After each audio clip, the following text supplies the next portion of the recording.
A mysterious disappearance. She hadn't been contacted on the phone for almost a week. And two best friends sharing a secret. She said bad was there. Then one tells, and the other is hell-bent on the ultimate revenge. Who would imagine a defendant tries to order up a hitman like she's ordering a pizza? Hiring a killer to get rid of the only witness. But her friend has a surprise of her own. A little bit of a beating before we got to this point. She'll have duct tape over her mouth. This hit is staged. Now who's stinging whom?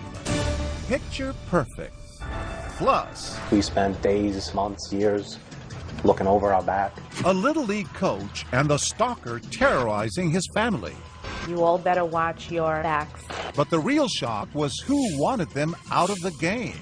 I could feel my knees starting to shake. Killing with kindness. And the best friend with looks, charm. Your hair is so beautiful. Oh, I love your dress. And a whole lot of stories. She said that her dad would give her thousands of dollars when she was sad. But there's one thing she left out. She is a professional liar and a thief. Now the chase is on to catch her before she fleeces someone else. V, you messed with the wrong girl. Best Frenemies. Welcome to 2020 on ID. I'm John Quinones. Best friends, they're supposed to be the people who sustain us. But what happens when they turn out to be our worst enemies? Coming up, 3 tales of trust and treachery, and 3 women determined to turn the tables on those who betrayed them. First, a shared secret with life-altering consequences.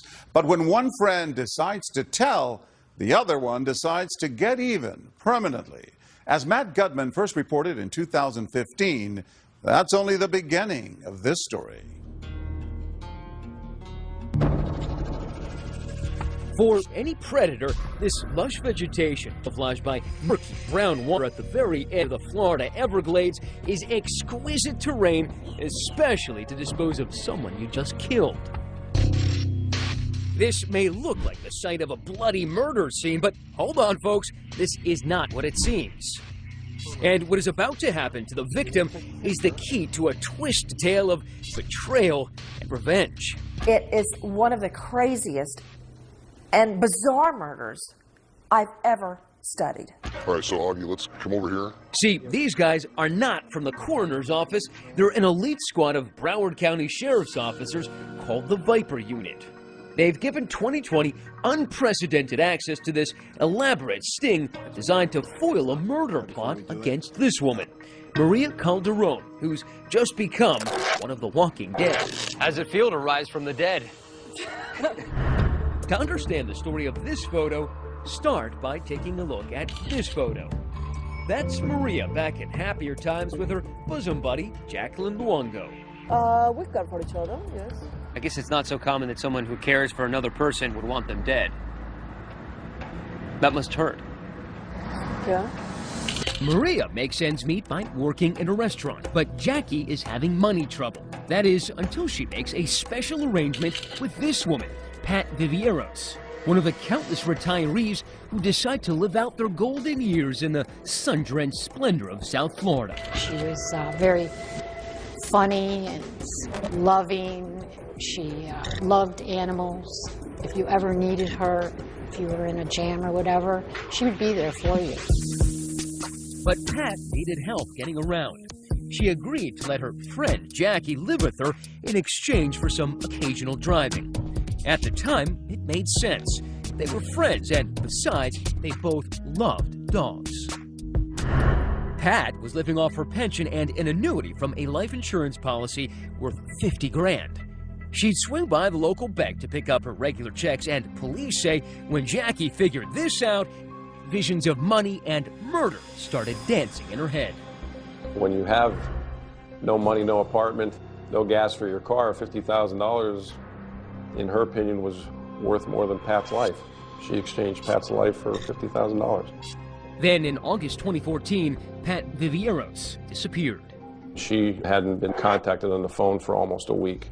But wait, a woman matching Pat's description is later seen at this bank trying to cash Pat's most recent check. Then, for reasons still unknown, Jackie has a revealing conversation with her old friend Maria. She said Pat was dead. Pat was dead. Yes. Did you realize it was a confession when she told you? Yes. Why did Jacqueline spill the beans to Maria? She thought she could trust Maria. But if Jacqueline thinks her friend is loyal enough to help her get away with murder, she's profoundly mistaken.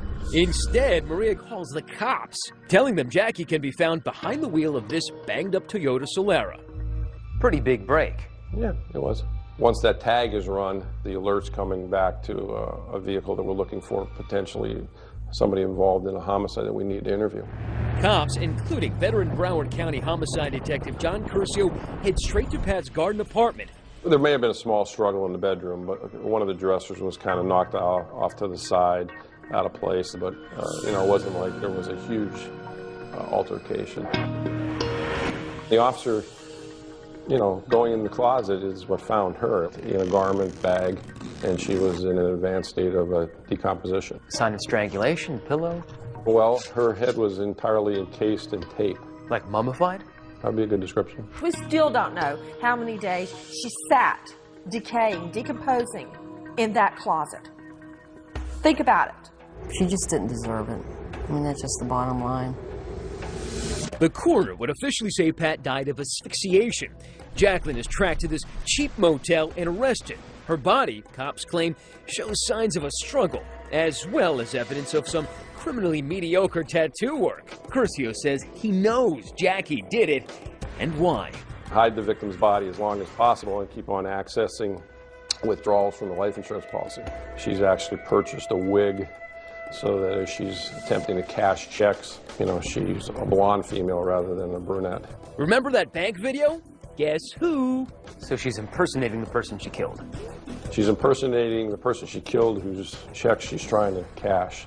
Jacqueline Luongo puts on a wig to look like Patricia. That's video the jury will certainly appreciate. New details on a disturbing discovery in Deerfield Beach. As the bizarre murder makes the local news, the sheriff's office has arrested a woman they say killed her roommate and then tried to hide her body. Jackie is charged with murder. But Jackie decides to ignore her right to remain silent. Instead, cops say that from behind the walls and concertina wire of the Broward County Jail, Jacqueline Luongo begins concocting a diabolical legal strategy. She was actively soliciting within her cell a group of people. Does anyone have anyone who could help me remove a witness? Craig Brown runs the Viper unit. He says one of their jailhouse informants has tipped them off. Jacqueline is planning another homicide. I feel like you'd want to keep that kind of thing secret. You'd be surprised. You'd think that, but you know what? There's got nothing but time, and our suspect in this case was actively seeking to anyone who would listen. Hey, do you know anyone who may be able to help me take out a witness? That witness? Who else? Jacqueline's old friend and confidant, Maria Calderon. What could possibly cause this woman to want you dead so badly? Because in her twisted mind, she thought that with no witness, there was going to be no case and she can walk out. Now the Viper unit swings into action, and the sting is on. Hello, this is a free call from an inmate at North Broward Detention Center. The informant puts Jackie on the phone. She thinks she's been hooked up with a bona fide hitman named Neil. At lunch, no less, enjoying some of South Florida's best conch chowder. Hey, Neil. Hey, how's it going? Just job. But this guy's really one of Craig's guys. That's why we can't show you his face. She said you want to call somebody? Yeah. Well, what I wanted to talk to you about first is that I have some money in my property. As Neil finishes his meal, the caller orders off the menu. One dead Maria Calderon served cold. The negotiations begin. So you feel comfortable and you know things can be done right? I'll do half up front and half when it's done. So you know you're getting what you want. Okay. And, you know, we talked about 2 and 2 though, right? I thought it was 4. Since the exact amount is $3,900. That's how much I have. Okay, so all right, call 4. So do 2 up front and the rest when it's done. Okay. The deal is sealed, and apparently so is Maria's fate. For just under $4 grand, one murder coming right up. And Neil adds one final touch. When it's done, you know, I was going to show you pictures so you know that it's done. Okay. So you're not going to see it on the news, so I'll take some pictures and you can see the pictures so you know it's done before I give you a half. The Viper unit is playing its mark like a Stradivarius. And before the music stops, Jackie will face the fake hitman, the fake lawyer, and a fake corpse. Kind of a crazy thing to have to do, right? And a very real reckoning with justice. I just love it when a killer's plan all fits together. Stay with us.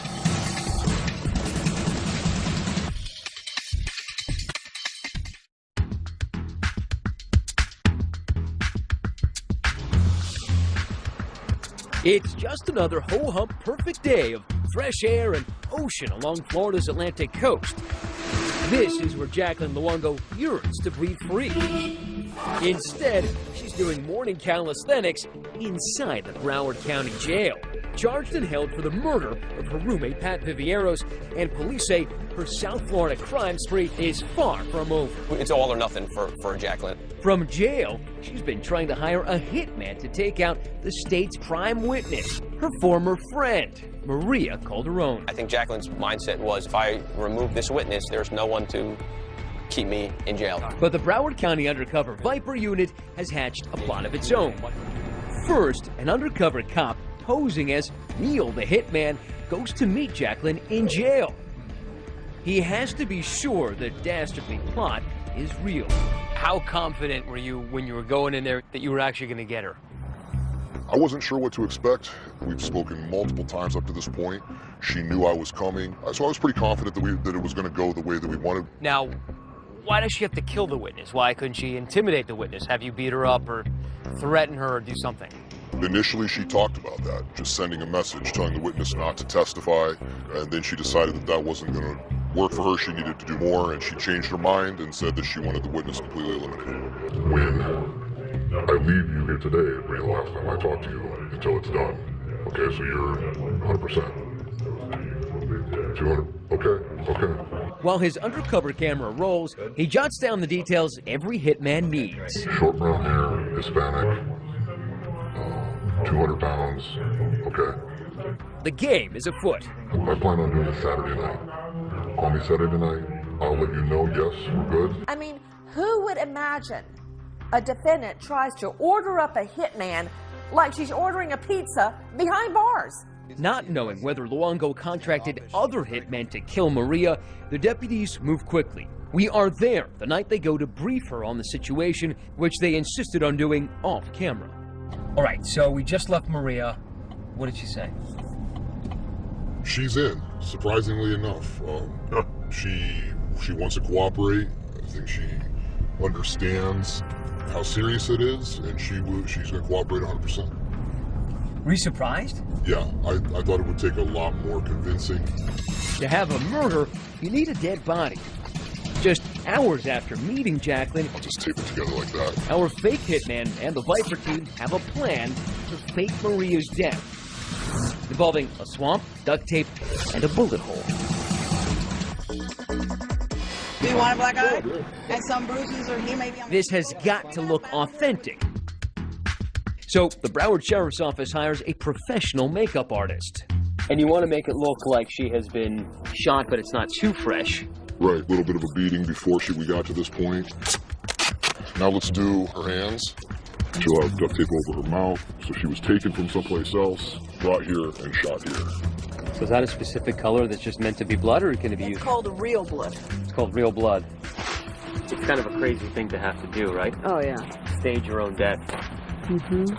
After that quick visit to Marlboro Country, we'll let Maria do the blood. Maria is ready for her close-up. So they're applying even more blood right now. The whole idea here is to make this murder for hire look as convincing as possible. And right now, I gotta say that Maria looks pretty much like a corpse. There is a gunshot wound to the temple, forehead, an exit wound on the other side, dirt on her shirt, her pants, her hands are bound, and of course she's got that duct tape on her mouth. You staged deaths before. Yeah. Put your legs this way. Put your mouth a little more.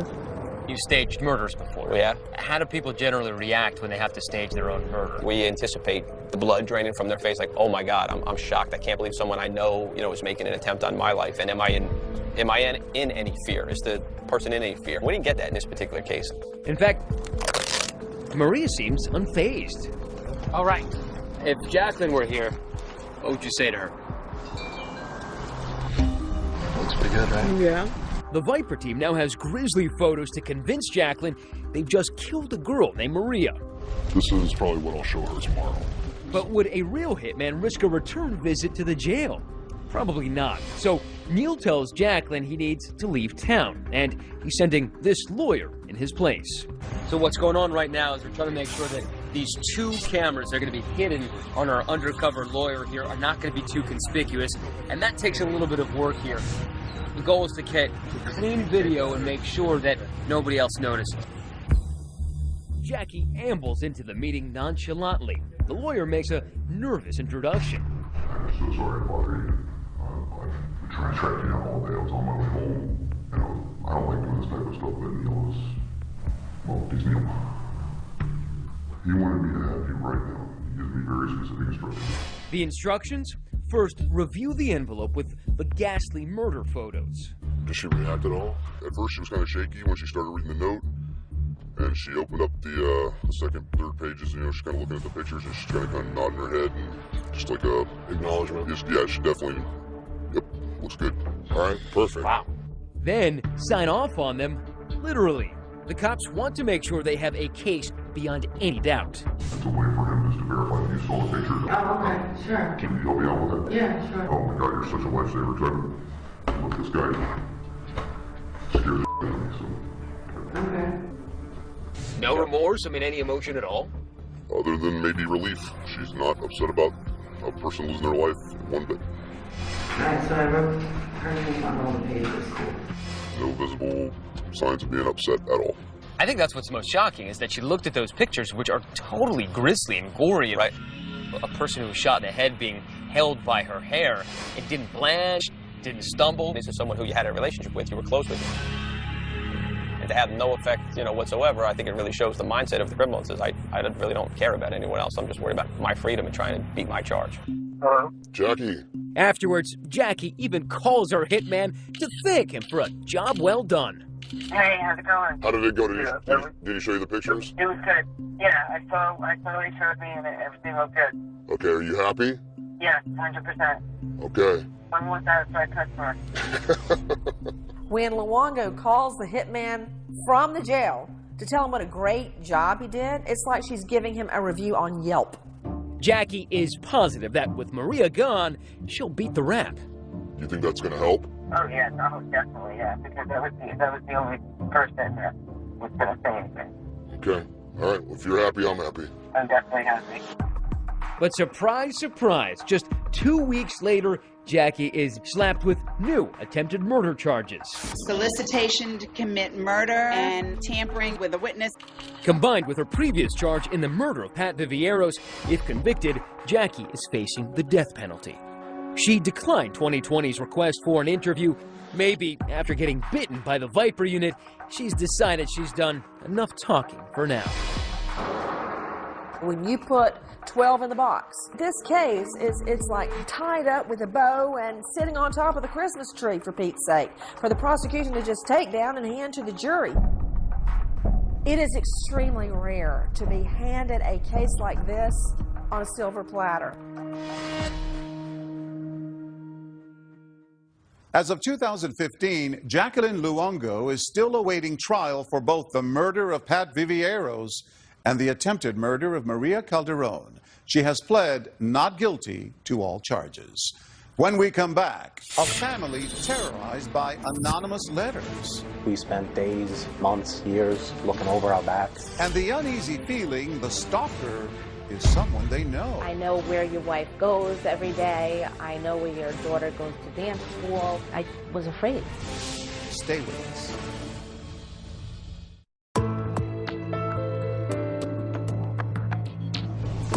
Chances are, if you throw kids together in an activity, friendships will form. And that holds true for their parents as well. But as Deborah Roberts first reported in 2014, for the family of one Little League player, the gift of friendship masked a sinister plan. Little League season. It's all about team building, right? Well, not exactly. Lately, it's a spectacle that seems to be on instant replay. Oh my God! Nearly every weekend, perceived bad calls leading to bad behavior. But it's not kid athletes who belong in the penalty box. Stop it, guys! It's their parents. Fists. 4-letter words. Free-for-all brawls. Ooh, he just got slam dunked.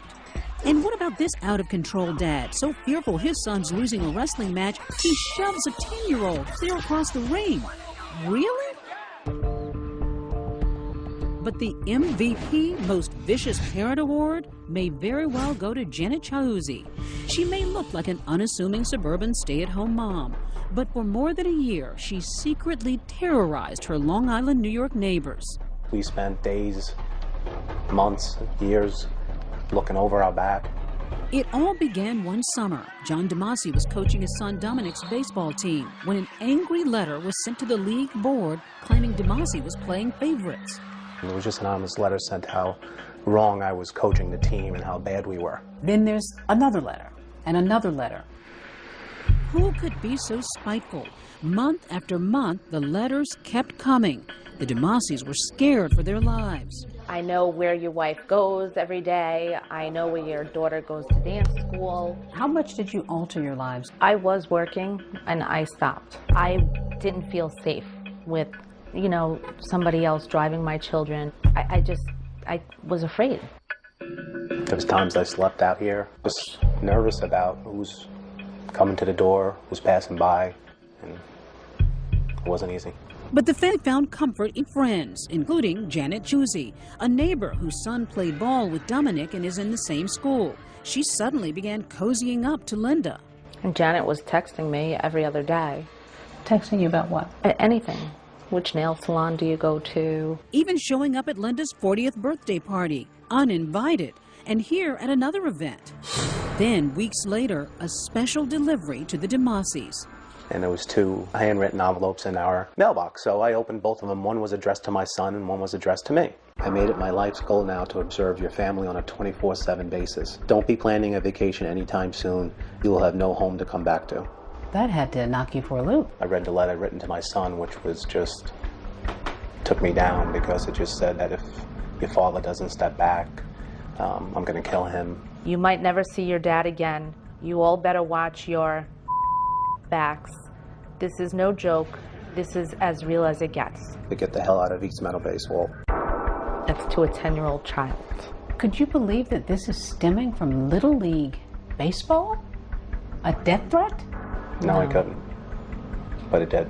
Batten down the hatches, lock up, call the police. This is at a next level. How frightened were your children? We sat him down and explained it. His initial reaction was to put down his glove and his bat and said, you know what, Dad, I don't need to play baseball anymore. Yet the DeMasis refused to give in to their tormentor's demands. John remained the coach, a terrified Dominic still on the team. I was definitely nervous, and when I got up to bat, I felt like someone was always watching me. It definitely made the game more nerve-wracking and harder to deal with. As the frightened family struggled to go on, Nassau County Police were sifting through the baseball parent list, looking for anyone who had an axe to grind. And they gradually began focusing on one key piece of evidence, those envelopes that contain the hateful letters.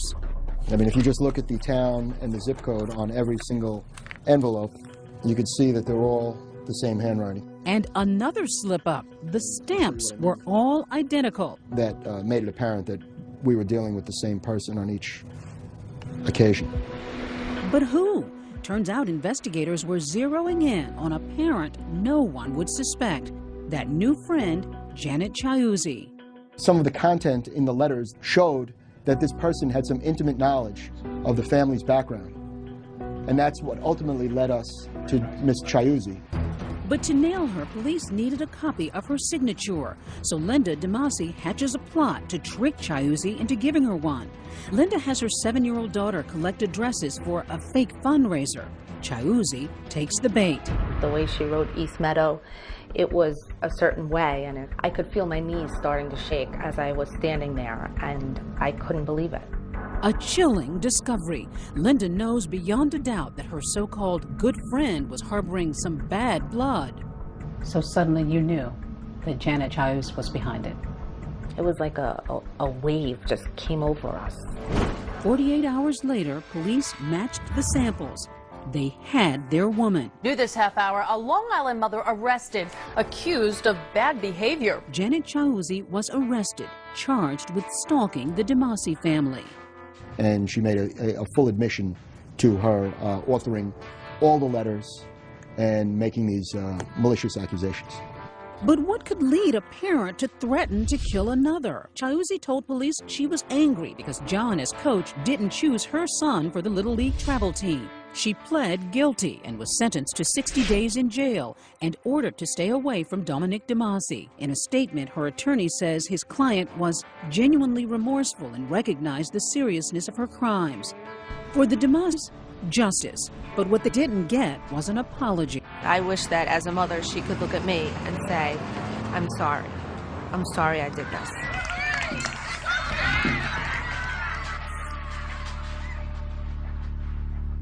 Janet Chiuzzi was released from jail after serving her sentence. Up next, BFFs. They party together, shop together, share everything. She told me that her mom had just died. But this friend was sharing a lot more than she knew. She stole my Social Security card, debit cards, and $13,000 cash. Setting out to catch a thief. When we come back.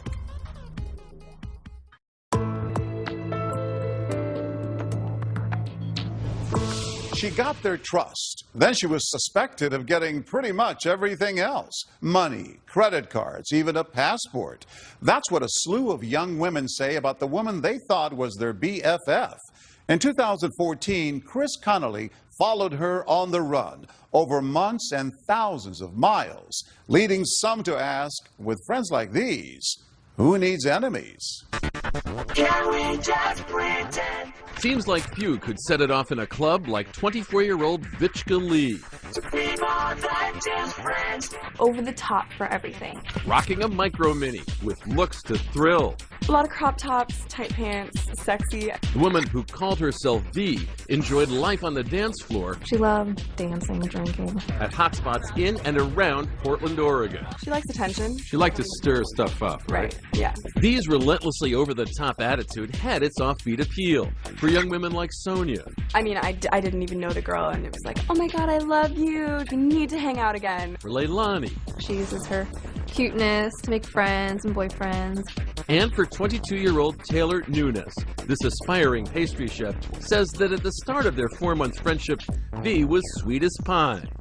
Your hair is so beautiful. Oh, I love your dress. Oh, your skin is so nice. Okay, that's like a lot of compliments. Away from the bright lights and loud music, Taylor and others would come to suspect that V was a serial identity thief and that she and her famous duck face liked to stick her pals with the bill. She was really good at telling her lies. She's a professional liar and a thief. Despite early misgivings, Taylor became pals with V, who had money to take her shopping. She'd even console Taylor after the death of her beloved Chihuahua, Leopold. After that, she was constantly there for me, and so I thought I could trust her. Before long, V had picked out an apartment for the two of them to share.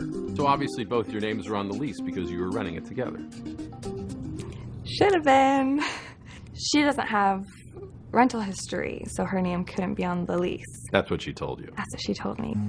Pretty soon, strange things started happening. $400 in unfamiliar charges turned up on Taylor's credit card. Then on a shopping run, V flashed some big-time cash. And she was buying like $2,000 worth of bedroom and house stuff, and she was going through her wallet, and there was so much money in there. Only 24 hours later, when Taylor checked her bedroom for the money, did she have an idea where V had gotten all that cash? She stole my Social Security card, debit cards, and stole $13,000 cash. So right in front of you, yeah, she was buying stuff with the money she'd stole from you 24 hours before? Yeah, I knew that it was her who had to have taken it. This is my bedroom. When Taylor took us to the scene of the alleged crime, her feelings of violation and betrayal were still vivid. I was so distraught, I couldn't even stand on my own 2 feet. I felt like my whole world was falling apart. Along with Taylor's life savings, something small but precious to her was also missing. My really expensive hair straightener, and she'd been the only person in my room. Why aren't you telling her to get her behind out of your apartment toot sweet? I was so overwhelmed. I didn't know what to do, what to say. I was a mess. I was in tears. I was crying so hard, and she was trying to convince me that the previous tenant could have still had the key and they could have come into the apartment and gone through my belongings. Like, most fabricated stories ever. But I was so distraught, and this was supposed to be my best friend. In days, V had gone from best friend to frenemy deluxe. Now she was gone, period. She said she was going to go to LA for a week. That was 3 months ago, and still no V. Why do you think out of all your friends in your circle, she picked you? Because I'm gullible. I'm not very good at hiding my vulnerability, and I believe she preyed on that. She took advantage of your good qualities. Yeah. How does it make you feel? Pretty awful. Like, it doesn't necessarily pay off to be nice. 16.6 million Americans were victims of identity fraud in 2012, and only 9% got the police involved. But Taylor did. Do you think V qualifies as a frenemy? Yeah, she's absolutely a frenemy, because she is your friend and then absolutely your enemy. In addition to the cash she took from Taylor, she also stole Taylor's credit card. Detective Patrick Altier picked up Taylor's case, spearheading the investigation into these activities. His check of open cases showed that this wasn't the first time V had been accused of putting her pals through the spin cycle. She sought out a certain type of person, became friends with that person, and then would victimize them a little bit over time before doing something to cause her to cut ties with that person and leave. We were best friends. We hung out every single day. 25-year-old Leilani Gutierrez says she and V were also BFFs once. Not for months, for years. She was even a guest at her wedding. She was very bubbly and very positive all the time. Anytime you had a problem, she was always there to listen, and, you know, she'd always, answer your phone, always be there. You tell her, something's wrong. She'd always come over to your house. Then something snapped. After 6 years of friendship, V blew it all in one 36-hour spree, swiping Leilani's passport and credit card, she says, after they'd gone shopping together, and then going buck wild with it on her own. Some clubs, cab rides. She tried to buy airline tickets. On your credit card? Yeah, 13 airline tickets. Did you ever blame yourself? Did you ever think, oh, I shouldn't have left that out, or oh, I shouldn't have? Well, why should I blame myself? It's not my fault she's a thief. I mean, maybe I should have, been suspicious of my own friend, but then that wouldn't have made me a very good friend either. You've spoken to her since? Nope. 23-year-old Sonia Cecil remembers V laying it on with a trowel. She was rich. She was studying pediatrics. She had basketball star Jeremy Lin reading her biblical verses. She's actually telling you these things. Yes, and I really hope it's not true. He knows better than that. When Sonia couldn't find another roommate, V moved in. The rent? Yeah, about that. V ditched months later, leaving $3,600 unpaid. What happened to that friendship? When you think that your friend is lying to you for an extended period of time, it just dissolves. This is all of her bedding. To help track down her former friend, Taylor went from victim to crime fighter. At Detective Altier's request, even getting V on the phone. Taylor was an amazing person to work with as far as victims go. Taylor confronted V about the credit card. She admitted to everything for that. But when Taylor couldn't lure V back to the apartment where she'd be arrested, she went public, like for this report on local news in Portland. Deputies need your help finding a young woman who weasels her way into friendships just to steal thousands of dollars. I don't ever want anyone else to feel what I had to feel. She stole my trust. She broke me. She could be doing this right now. Probably is. It needs to stop. With V on the run, we brought these three women together, now united in their crusade against V. But even with the law on her trail, V couldn't stop Instagramming her whereabouts and her crop-topped, cut-off physique. This is her at the Hollywood sign. How about this picture from Las Vegas? Her hair color keeps changing. We have all these pictures of her. They haven't caught her yet. How's that possible? Because I think it's just someone else to come forward and say, hey, she's staying with me right now. You think someone else has to go through what you went through or what Leilani went through? It doesn't matter because it's all too late. She's one step ahead of the game every single frickin' time. When we come back, who is V? Her sister reveals the family secrets and a stunning break in the case. She was in LA. Some girl called in a tip. You'll see it all as it happens next.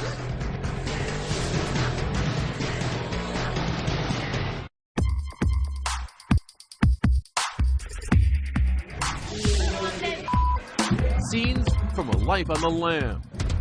Vishka Lee, known as V, flashing dance moves and poses from Vegas to LA on Instagram, to a host of one-time pals from Portland whom she'd allegedly ripped off for tens of thousands in cash, trips, and luxury goods. Happy Halloween, suckers! I stayed home on Halloween because I was too upset because of her. Because I couldn't face going out because I hate her so much. Taylor Nunes says she lost everything to V, from her $13,000 in life savings to her $200 hair straightener. But Taylor fought back, setting up a Facebook page dedicated to finding V and getting Detective Patrick Altier to look for V in Portland, Las Vegas, even Los Angeles. Sonia Cecil felt certain V's last dance was drawing near. We're gonna find her. Where can she run and hide? Come on. You got this. You're the reason she's gonna get caught. So when she's in jail, you can go visit her and just laugh in her face. V spinning a web of lies large and small. She said that her dad would give her thousands of dollars when she was sad. She told me that her mom had just died of breast cancer. So who was the real V Lee? This person had the answers. V's estranged older sister, Marie Lee, who could recall the horrors she saw before her family fled war-ravaged Cambodia. Maybe she's not endured life like I am, where witness death in front of you.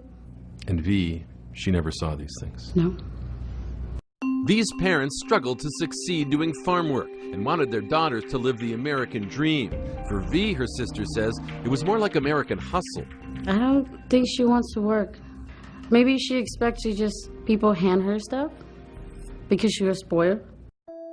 Sweet-faced as a youngster, V never graduated high school, Marie says. She skipped school a lot. I told her, you know, if you're not going to school, you're gonna have to work hard like me. Marie, what would she say when you told those things to her? She just brushed it off. It's more like, oh, whatever, it's none of your business. You're just my sister, you're not my mom. So for me, I just have to back off. Still, when V told her sister she was having boyfriend issues, Marie took her in, offering room and board in exchange for some nanny work. But then, one night, when Marie and her husband went to check their hidden lockbox, to their horror, they discovered $10,000 they had saved was missing. My husband screamed from upstairs. He's like, money's gone. My heart just dropped. So I said, did you take my money? Sure, she denied it. Who else have access to my room but you? Did she stay in your house after that? No, she never come back. If you can't trust your sister. Yeah, you can't trust anybody. Now V is on the run. Wanted in 2 Oregon counties for forgery and identity theft. V deletes her social media accounts. Location unknown. On the evening of November 12th, Taylor feels certain that V will hit some big city clubs for her birthday the following night. She's gonna find as many rich people to hang around as possible and celebrate her birthday. Yet at that same moment, 1,000 miles to the south in Los Angeles, V's newest friends, Jamie Charon and Margot Valet, have grown suspicious of the club-hopping, money-mooching, teller of tall tales young woman who's been crashing on Jamie's couch. When they Google her name, the women are flabbergasted by what they find. There's Facebook pages that are dedicated to finding her, Twitter accounts. Immediately I look at Jamie and I said, this girl is psycho. Like, there's something wrong with her completely. So we called the cops. In Portland, less than 3 hours later, Detective Altier is sitting down with 2020 when suddenly his phone blows up. The LAPD has nabbed V. And after he tells Taylor the news... Oh my God, I can't even feel my legs. Months of pent-up emotions are at last unleashed. We did it! I thought this wasn't gonna happen. I did it. I got V. Lee arrested. I can't believe it. You scramble upstairs as events unfold rapidly. Yeah, she's actually the victim in one of our warrants. V, you messed with the wrong girl. It's a pretty spectacular night, isn't it? It's great. I'm happy for Taylor. Hi, this is Taylor. Then a phone call from Portland to LA. You have no idea how grateful I am that you guys called the police tonight. Thank you. Aw, thank you. No, if it wasn't for you, we wouldn't have found her and this wouldn't have happened. Oh, and remember Taylor's $200 hair straightener? The one V ran off with? Do you have a red straightener? A red straightener? Yes! Oh my god, that's my straightener! Yup, we have it. The next day, Marie Lee is sharing her stories of the estranged sister she hasn't heard from in nearly a year. Do you know what day in your sister's life this is? It's her birthday. Do you know where she is right now? I have no idea. She's in LA County Jail. For real? She was arrested last night in Los Angeles. Oh my God. She has to pay for what she did. She needs to admit it that I need help. There's no excuse. We're gonna have so much fun carrying this up 3 flights.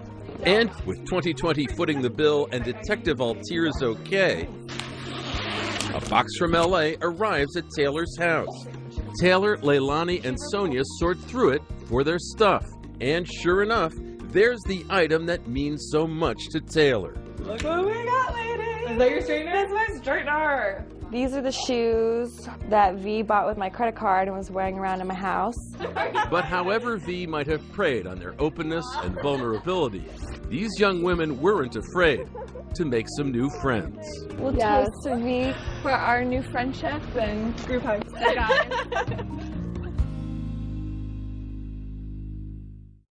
As part of a plea deal with prosecutors in Oregon, Vichka Lee pled guilty to 1 count of first-degree theft and 2 counts of identity theft relating to her interactions with Taylor and Leilani. She was sentenced to 6 months in jail in order to pay restitution in those cases. Authorities say that as of 2015, no other alleged victims have come forward and no other charges have been filed. Taylor and Leilani, meanwhile, remain close friends. Taylor reports she's more cautious these days, but has moved on with her life. And she says, I put a smile on my face and put my high heels forward. I'm John Quinones. Please join us next time for another edition of 2020 on ID.